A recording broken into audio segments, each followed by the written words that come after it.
year. That compares to $4,300 without the cap.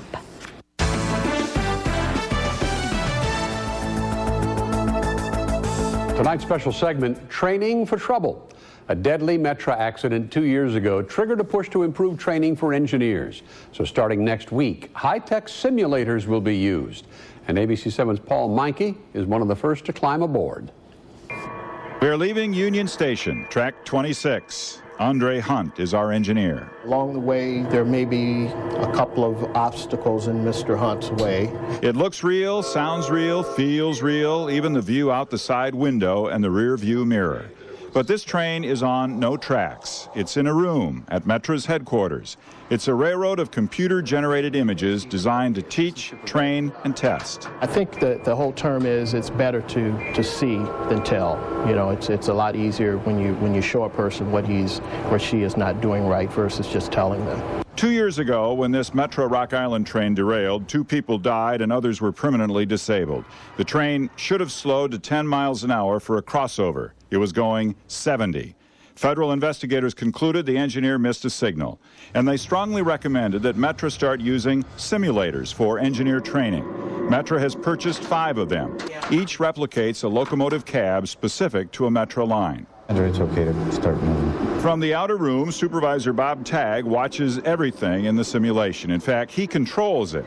He sets up scenarios to judge engineer reaction. We've just encountered a yellow flag.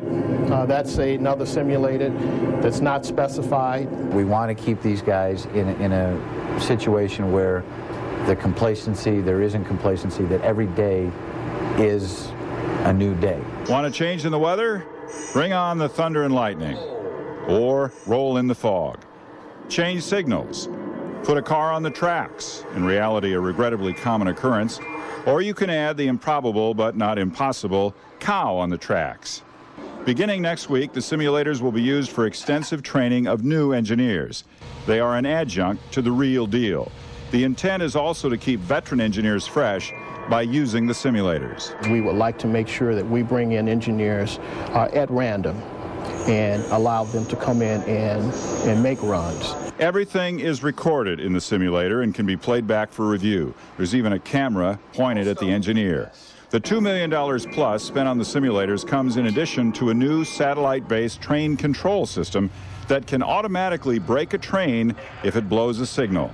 The hardware for that pilot program is going in on the Rock Island now. We need to get back with the reputation of what we had, always being #1, the premier railroad. Simulators have been around for a while, but this is the latest generation, complete with a sound effects package that makes it seem like the real thing when, for instance, rain hits the windshield of the locomotive. Metra had its rail lines videotaped and then transferred into computer-generated images, so the engineers in the simulators are seeing the same landmarks, crossings, and track configuration that they'll see when they're hauling passengers. Okay, the simulated cow made it across the simulated tracks. Everybody's safe. Everybody's safe. Thanks, Paul. Well, if you visit an Elmwood Park house this Halloween and you won't